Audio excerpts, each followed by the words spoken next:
What's up, y'all? As you're adding theater performances to your end of the year calendar, remember in Chicago, you ain't just got to watch the shows, but you can also be a part of them. And that's probably no truer than at the Second City's Etc. Theater for Best Kept Secret Tell Everyone. The 6-person ensemble takes everything you know and love about the iconic venue, the sketches, the songs, the dances, the improv, and delivers a one-of-a-kind experience Thursdays through Sundays.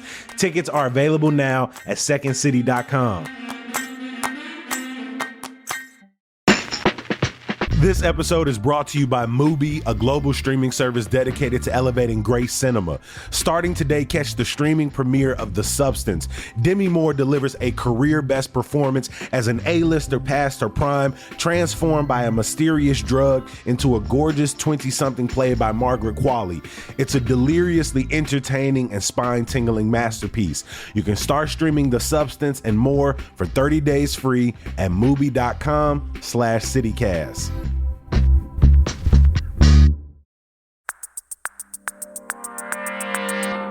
Today on CityCast Chicago, it's election day, and I don't know about y'all, but I'm ready for these damn text messages to stop.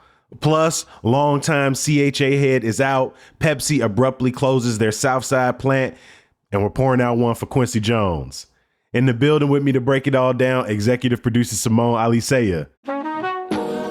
It's Tuesday, November 5th. I'm Jacoby Cochran, and this is what Chicago's talking about.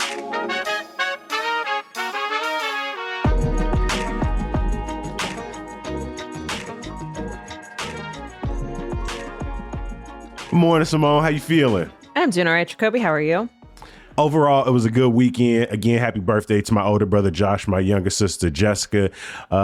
Honestly, spending most of the weekend with them kind of kept me from being upset about the way the Bears showed up Sunday afternoon out in Arizona. Woof. That was rough for you guys, huh? That was not a good one. Yeah, we are back to 500 at the bottom of our division as those teams seemingly continue to get better. And so it was a tough loss, but hey, again, it was mostly a cheerful, celebratory weekend. Spent a lot of time with my family, so I ain't complaining. What about you? You just coming off vacation. How you feeling? I'm good. I am coming back from sunny Mazatlan, Mexico to this rainy beginning of the week. So I guess that means it's time to get back to work, right?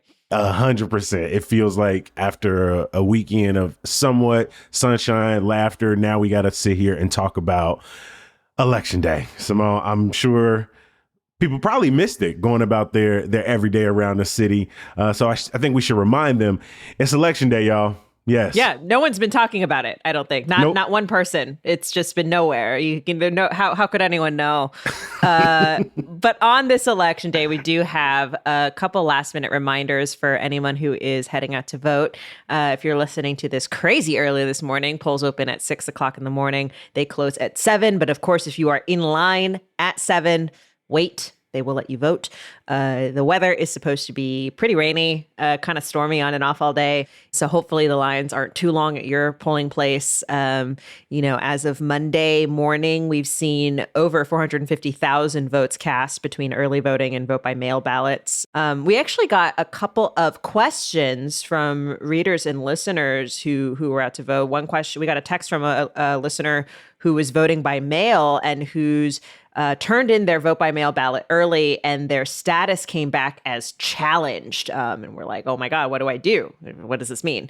And I want to remind people that often happens when, because the way that vote by mail works is they verify your signature against the signature you have on your voter roll. And like multiple people review this. And if one person thinks that they don't match up the signatures, they will challenge the ballot. They should contact you very soon to offer you a way to cure the ballot, to verify the signature, and your vote should still count.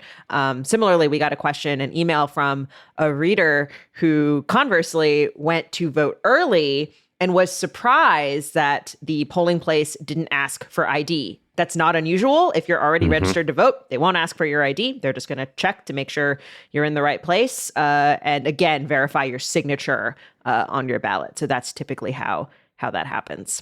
Yeah, I had to do a little extra work this time around because I usually voted at the elementary school right next to the Blackstone Public Library in Hyde Park, but I moved. And so I ended up having to just go to the super site. And so just, look up again, confirm your address, confirm where you got to vote if you haven't already. And if there are lines, I talked to a lot of friends over the weekend and there was a lot of lines. My friends, even out in the burbs, had to wait an hour to vote on Saturday. And so there were definitely some lines. So if you see them today, stay in line. Don't let anyone tell you that you can't vote, right? If you're in line, even as the deadline comes up later in the day, stay there and you will be allowed to vote.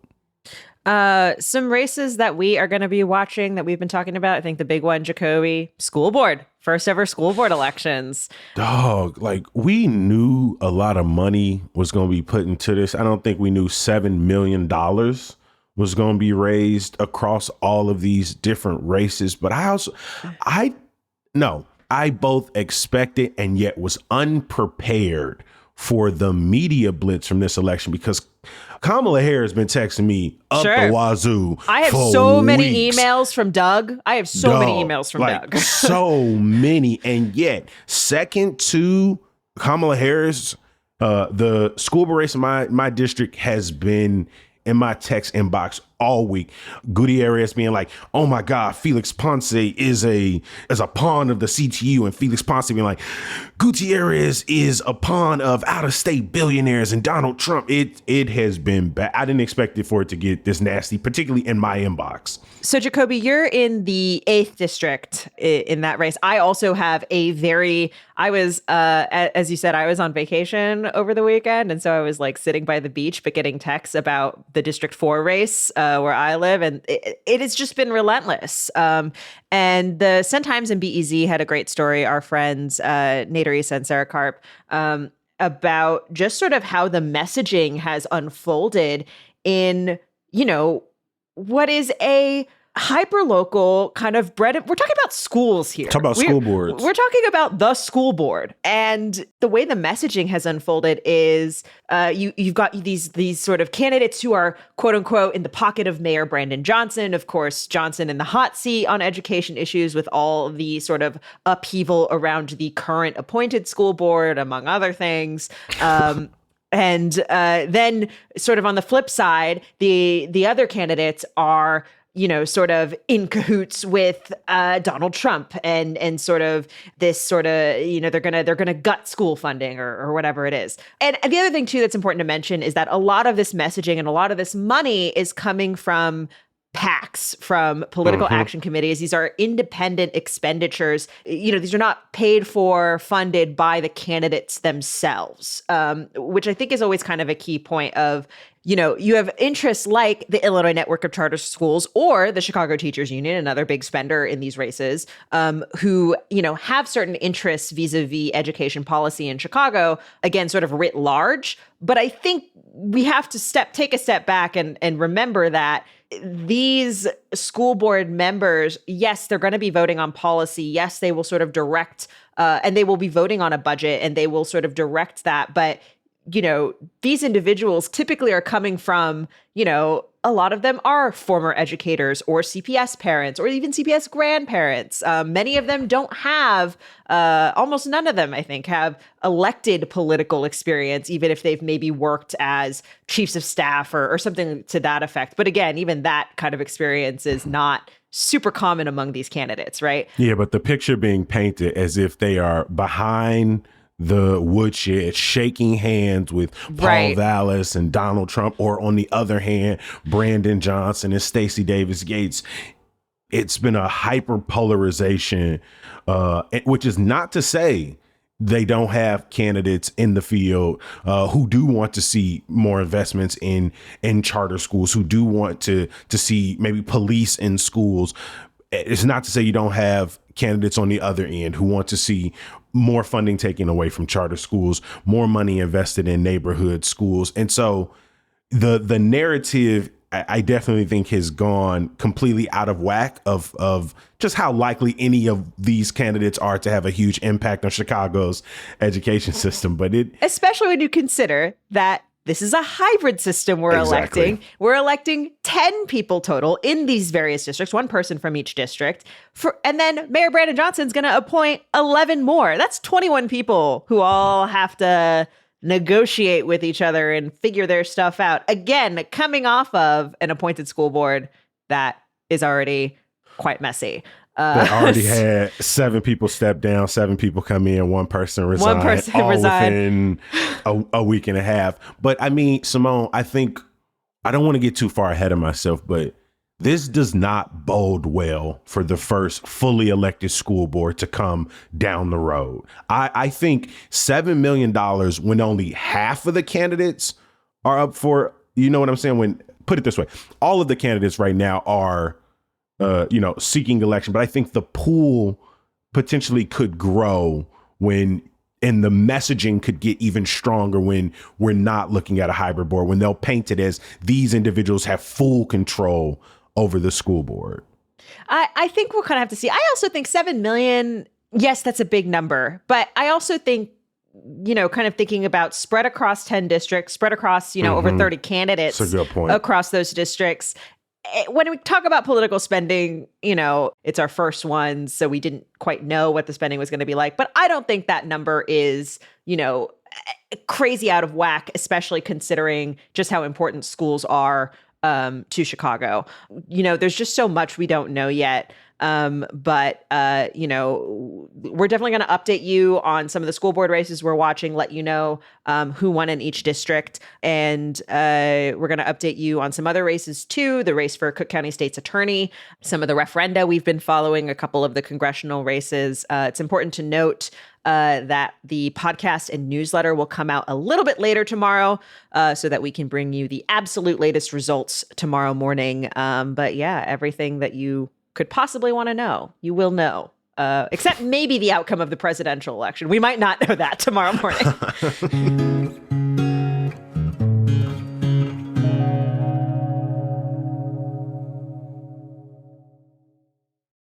As we have been full steam ahead on election for the last few episodes, there were a few local stories that dropped last week that we didn't really get a chance to talk about that we wanted to bring some attention to.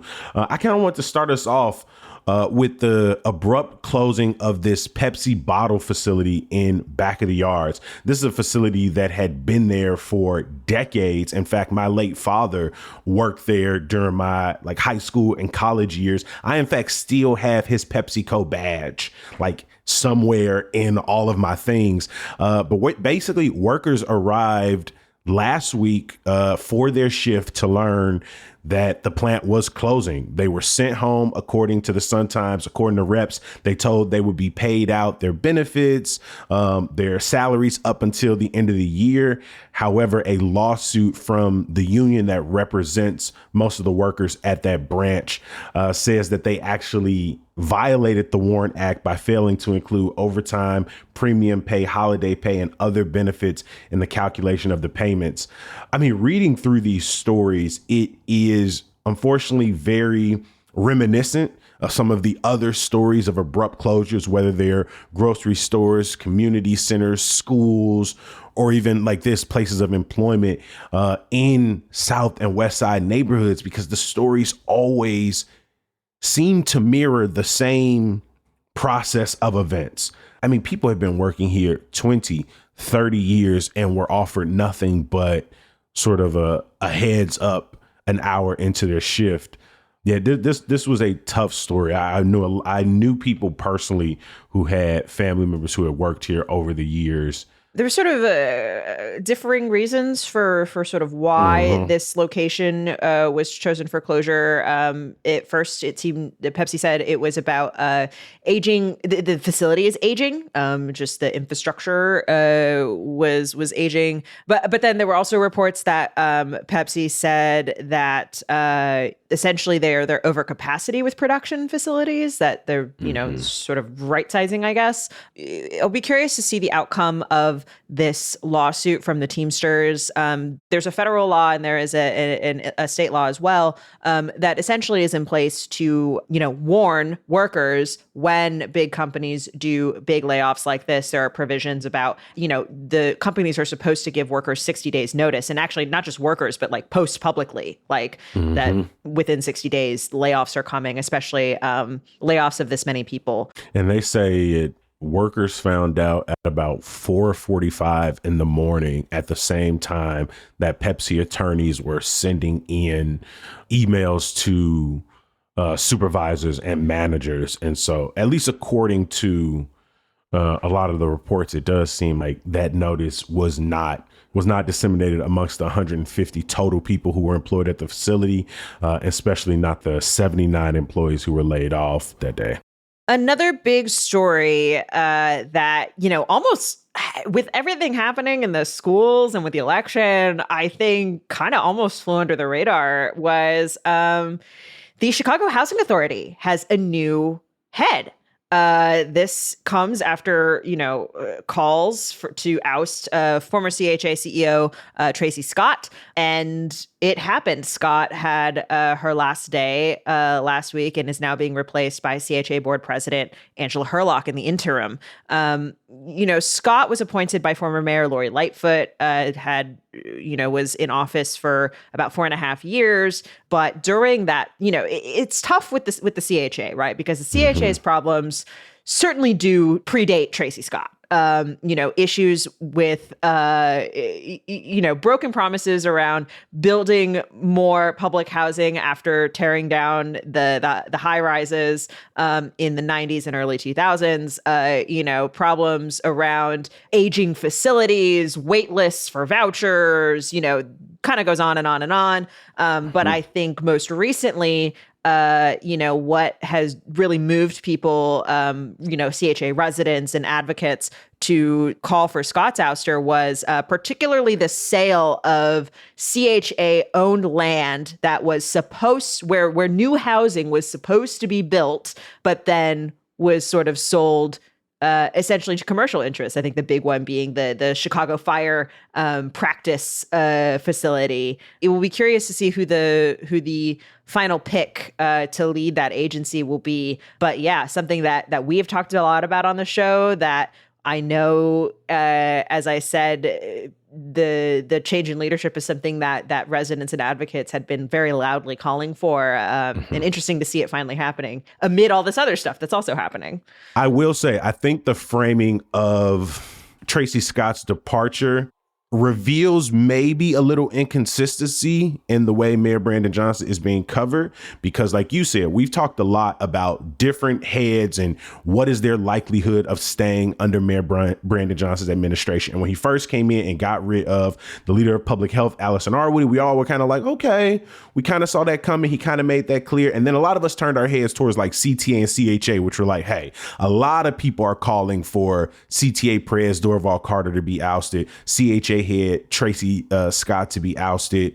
And then, there was no movement on that throughout his first 18 months. But over the last few months, as we've seen a lot of coverage around maybe the bungling of getting rid of CPS CEO Pedro Martinez, people have mostly focused on the drama of that not going well. But it feels like as Tracy Scott is being asked to leave, no one's sort of giving that to Brandon Johnson as like a executive choice to maybe move CHA in a new direction, in line with what a lot of Chicagoans have been asked for, which, again, he doesn't talk about any personnel issues in the public. And so, no, he's not out maybe taking credit for it, but it does feel like this is a response to growing criticism around the stagnation in leadership, the lack of creative problem solving, the lack of a sort of clear leadership plan to move CHA forward. And I don't know, it feels like a lot of people wanted her gone. She's now gone. And it feels like the mayor maybe deserves some credit for that. I think there are a few things going on there. Number one, I think that is not, I think it depends, right? Like, for example, our friend Mick Dumke at Blog Club Chicago wrote a great story about sort of indicating how this change, in addition to some other appointments that Johnson is making to the CHA board, indicate that, Johnson's administration is kind of ready to work on this, right? To shake things up, to kind of turn some attention to public housing in Chicago. I think the other thing to keep in mind is, again, CHA's problems have been so intractable. For sure. For so many decades. And again, our friends at BEZ had a great story talking to CHA residents. And a lot of them are like, I don't think a new leader is going to even change anything. Oh, I don't think new leaders provide any clear sense that a problem is going to change. But it at least represents arguably the second most important removal under his tenure. I'd argue, in terms of heads of sister agencies, sister agencies, city departments. I'd argue it's the second biggest resignation or removal during his time, and yet it feels like positioned as a Johnson choice to move his administration and these sister agencies forward. It just feels like Tracy's time is over. She's leaving. Which is by far not the case, right? Her last contract was approved in March 2023. So that would have been before the runoff, while Lightfoot was still mayor. And so, her departure could actually cost us a little bit of money. I think that the other thing to keep in mind, the big difference between this and, say, the drama unfolding with the school board and, the potential ouster of CPS CEO Pedro Martinez, who does still have his job, I think it's worth making that note, is when something sort of fails to happen, or there's a lack of clarity around something, it requires then more attention to try to get to clarity. You know what I mean? Sure. Versus, something. And again, I think the timing does matter here. Of course, this is going to be overshadowed by general schools news and also election news as well. The timing of this kind of does matter. I'm curious about kind of how that unfolded and how the decision unfolded. We don't know because, as you said, Johnson doesn't talk about personnel issues, and we don't really know what the decision making was. There's going to be a national search for a new CHA head, and I believe the intention is to have someone seated in early 2025. So we'll see. We'll see what happens.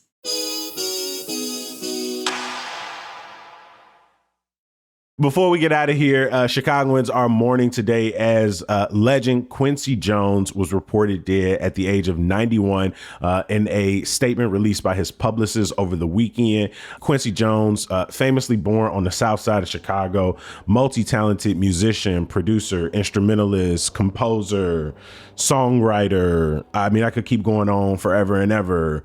But Simone, one thing is interesting is growing up, I didn't know Quincy Jones was from the south side of Chicago, even though a lot of his music played in the soundtrack of my life. I mean, we had to sing Tomorrow like probably every other Black elementary, high school during the 90s, early 2000s. I mean, his music littered every skating rink I ever went into. Obviously, all of the classic Michael Jackson, Ray Charles, I can go on and on. But once I met you, I learned that not just Chicagoans claim Quincy Jones, but maybe even harder than Chicagoans, Seattleites claim Quincy Jones as their own. So, I mean, can you tell me why? I did not know this history growing up. Yeah, it was always so interesting to me when I came to, because when I came to Chicago, people were always naming off famous people from here, and Quincy Jones would often be on that list. And I'd be like, but Quincy Jones learned to play music in Seattle. More specifically, he spent 8 years in Seattle, and during his childhood, he lived in a public housing project in Bremerton, which is a ferry right away. And there was a piano in this public housing project in a community center in this part of just outside of Seattle. And it was where he sort of really learned how to play, though. He was playing all the time and was sort of developing a sound. He went to Garfield High School in Seattle. A lot of people don't know this, but Seattle high schools have these insanely competitive jazz programs. Seattle is where he met Ray Charles, right? Yep. And is where he and Ray Charles became friends. At 14 years old. At 14, yeah. He was really young. And, he was a big fixture in Seattle's jazz scene. yeah, felt very deeply his legacy in Seattle as well as Chicago. And so, yeah, I woke up to the news and was really taken aback. This is just such a legend and someone whose name, like you name dropped several things, but it's one of those things where it's like you start looking up the producers of albums of some of your favorite stuff, and you'll be like, wait, Quincy Jones did that? Quincy Jones did that? He did that too? Someone once said it perfectly. Quincy Jones is a musical genre in his own right. Like the way he like fused and played with different sounds from jazz and pop and rock, but also Afro beats and Brazilian music. I mean, his interviews are just a repository of like, I would watch a like podcast or show that just animated Quincy Jones memories. Like he did not hold anything back. No, people wanted him as he aged to just like maybe 10. No, I loved it. I loved that all of his stories just felt rated MA and he was just shooting from the hip. Yes, 100%. So Quincy Jones will definitely be missed. Mm-hmm. Check the link in our show notes. We will drop links to all of the stories we talked about today. Join me in a quick round of applause for our executive producer, Simone Alisea. Nobody else I'd be rather doing this election day headache with, my friend. Hey, thanks, Jacoby.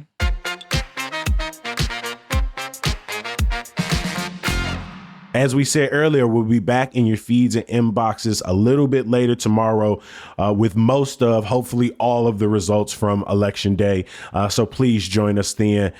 Before we let you go, head over to our website, chicago.citycast.fm. There you're going to find our latest articles like our guides to election guides. You'll find our neighborhood and walking guides. You'll find our best food and drink list. You can subscribe to our daily newsletter, Hey Chicago, and sign up to become a member of CityCast Chicago. Something you're going to only find on the podcast. Some good news. This Thursday, you can catch Big Kid Show live at Dorian's in Wicker Park. It's their first edition after the election season, and so you know it's going to be a good time. Join Rach Jackson, Cash Era, and more. Hopefully, I can make it in the building this week. As always, we appreciate you for listening and reading. We're going to be back bright and early tomorrow. We'll talk to you then. Peace. Hold on 1 second. This window is a little cracked. Getting a bit of a whistle.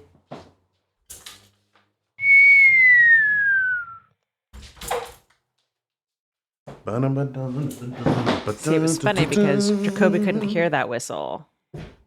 I whistled into the mic, but your headphones were off, so you couldn't hear it anyway. No, I actually did. Oh. I thought that I accidentally reopened it, so I had to push it again.